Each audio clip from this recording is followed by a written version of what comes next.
Welcome, I'm the Kaiju no Kami, and tonight's review is Godzilla, Mothra, Mechagodzilla, Tokyo, SOS.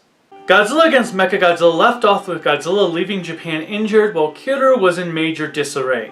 Tezuka and Oshima returned to do a follow-up movie that would start roughly 6 months after the events from the past movie.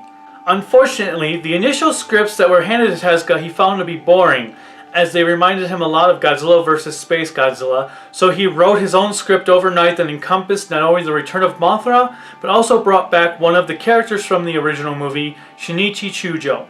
Chujo is reprised by his original actor, Hiroshi Koizumi, who just recently passed away on May 31st. As such, I want to give a little tribute to Koizumi, for he had played many great characters over the decades.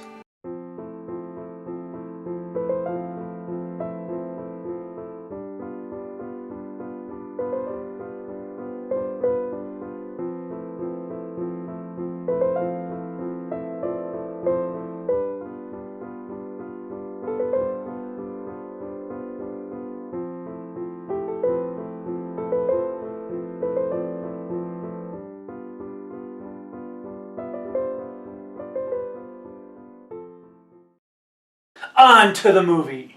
Tokyo SOS kicks off with the Air Force picking up an unidentifiable object in the sky, so they send a couple of jets out to intercept it. You are violating Japanese air domain. Take reverse course immediately. 目標は警告を無視、領空を侵犯中。That's my exit. 目標を視認した。航空機ではない。警告書が来た許可を求める。目標への警告手引きを求める。安全装置解除。ターゲットロックオン。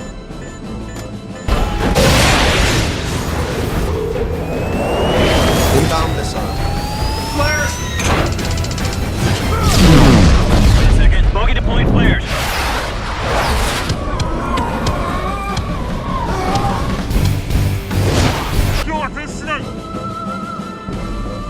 After shooting at it for a bit, they start to hear some singing and the objects disappear. The military scans in the images and comes to realize it is the wing of a giant monster. We are then introduced to Kiryu engineer Yoshito Chujo, played by Gal Ranger's Nobuhiro Kaneko. Go-Axis! Power animal no kokoro o mezame saseru toki. Chakuretsu shishi! Go-Ret! And his nephew Shun, played by Itsuki Omori. They are staying at their grandfather's home when they are suddenly visited by Mothra's fairies,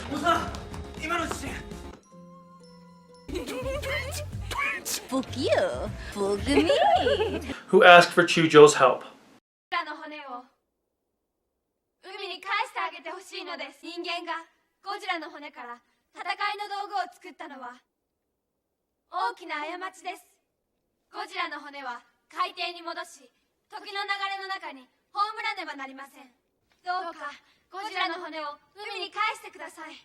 We get it!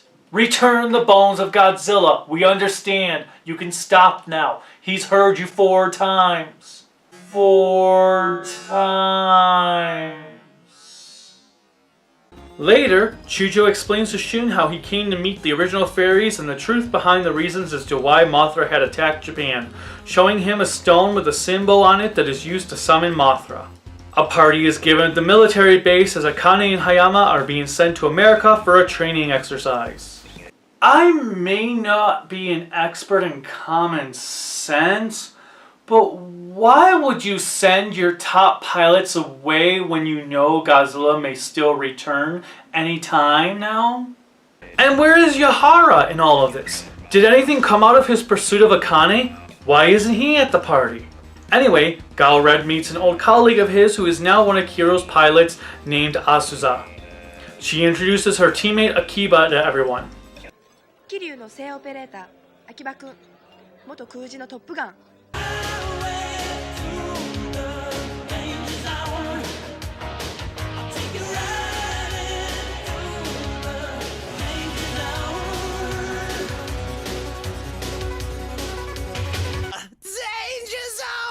He's in the same Galred leaves the party to hang out with Kiryu when Akane enters the hangar to say goodbye to Kiryu, for she feels she will not see the mechanical beast again, and tells Galred that he is tired of fighting. Galred disagrees with her, believing the exact opposite.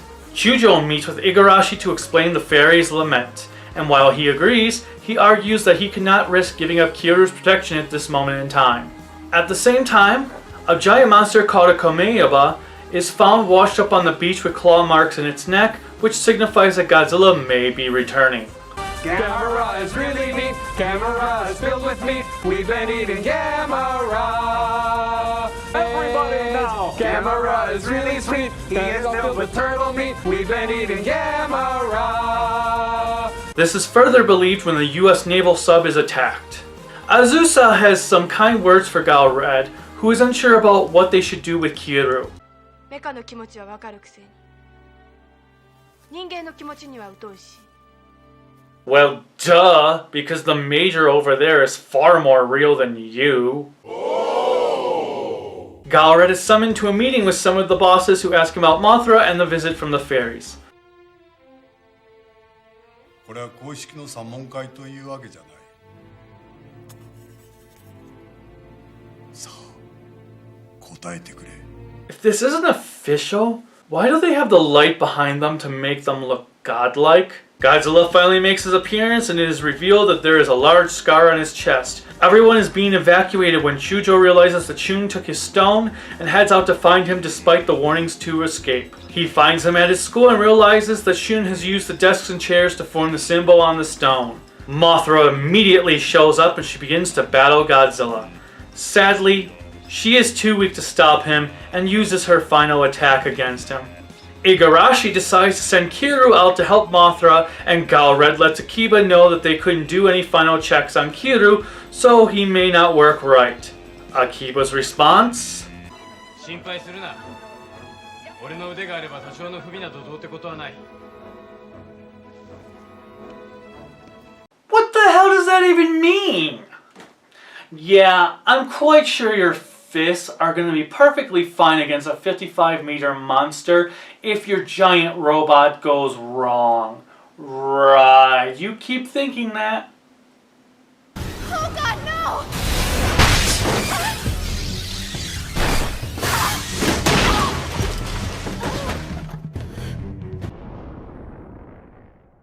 Galred heads out to look for his grandfather, and Shun is the duo were caught in the battle between Godzilla and Mothra. Kiryu arrives to help, and after a small tussle, both monsters go down. The fairies sing a prayer and an egg hatches, giving birth to two twin larvae that immediately head out to Tokyo to join the fight against Godzilla. Galred rescues his family and gets them to safety before heading off to manually repair Kiryu. 自分に行かせてください。君は戦闘要員ではない。 Sir, I've watched enough Gundam to know that I am the only one perfectly suited to pilot Kiryu. The larvae acts as a distraction while Kiryu is being worked on, and the adult Mothra sacrifices herself to save the larvae.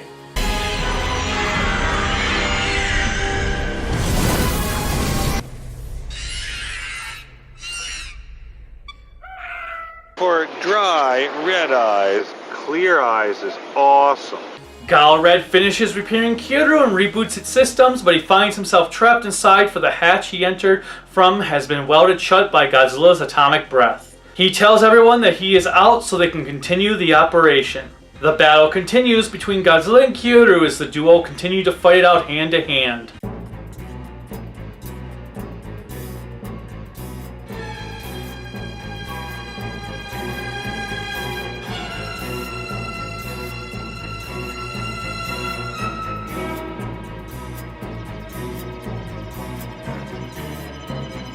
After the diet building has been destroyed, Kiryu drills Godzilla on how to stand still and then proceeds to fire the Hyper Maser Cannon.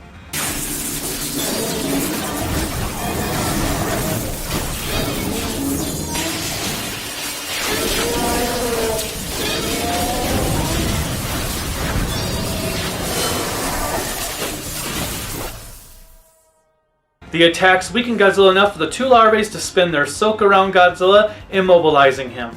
Kiryu refuses to kill Godzilla and grabs him using a grapple on his chest. He then lifts up the injured monster as he takes the atomic colossus to the sea to bury the both of them. On its way, Asuza learns that Gale Red is still inside Kiryu and blows the hatch off so that he may escape.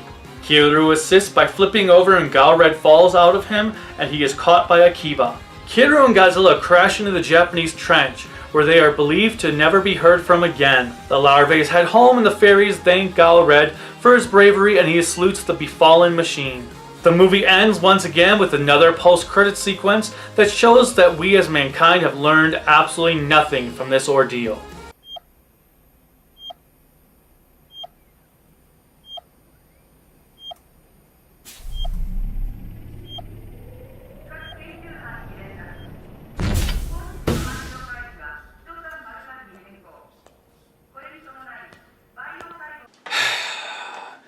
Good old mankind!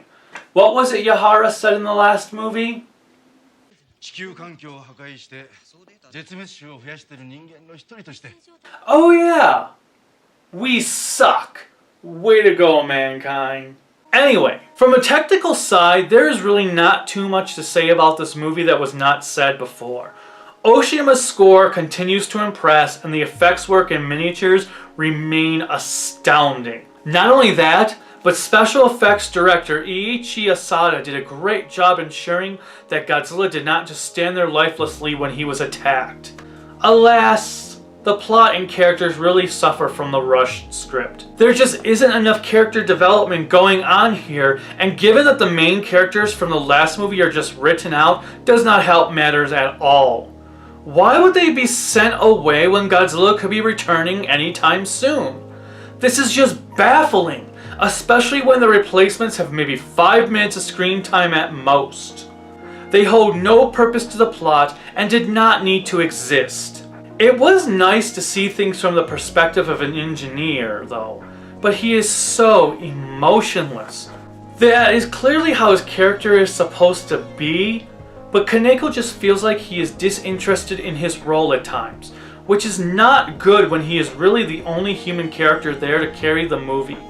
He is a good guy, and the decision between whether or not Kiryu should exist or not is conveyed quite well, but it does not make him an exciting character for the audience to cheer for.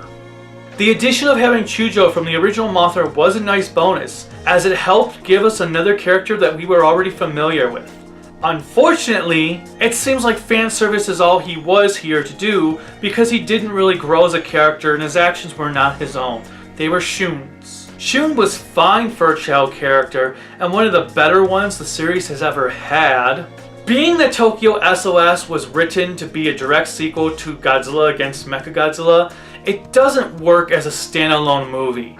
It is best to watch it not too long after watching the previous movie, because the two together are one story. From one perspective, this is great, because it adds more depth to the world it is set in, especially from the Millennium series, which hadn't really had any concrete universe at this point of time. On the other hand, this makes it impossible to grade it on its own merits. If someone were to jump into it without seeing its predecessor, there will be a great deal of entertainment lost. It also does not help that there are a lot of rehashed moments from the 1964 Mothra vs. Godzilla movie, which can also affect one's enjoyment factor. The scenes with the larvae especially stand out, so the addition of Kiryu presents a new feel to it. Thankfully, what is lacking in characters and plot is made up for in monster action.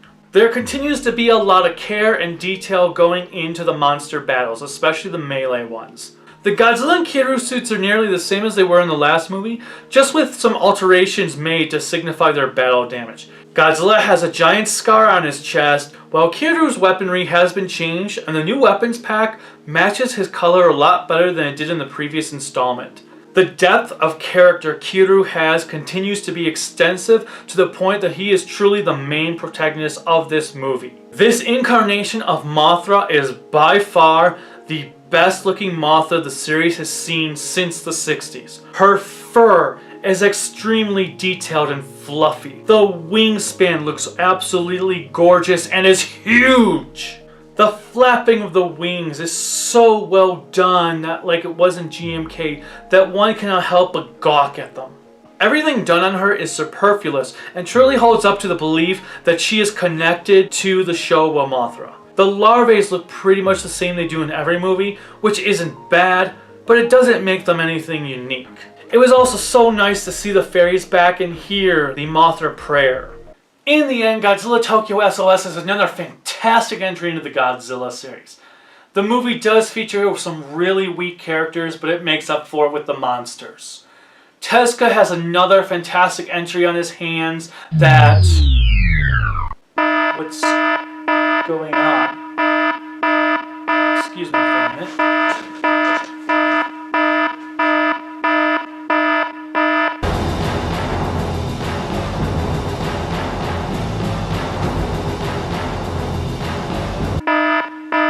Oh, you got to be kidding me. So it looks like the race of aliens I took out before my Heisei series have returned trying to conquer the Earth. Well, excuse me for 1 minute here.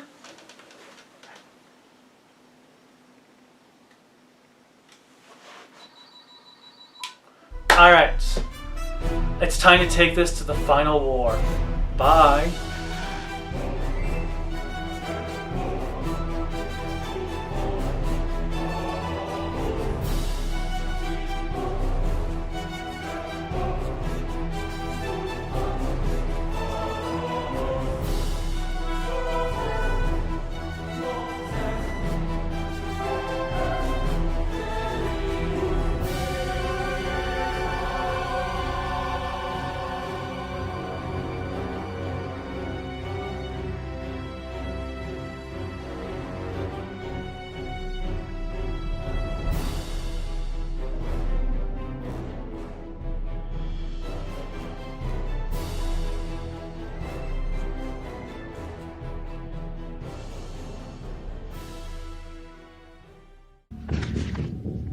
I'll be back. Danger zone!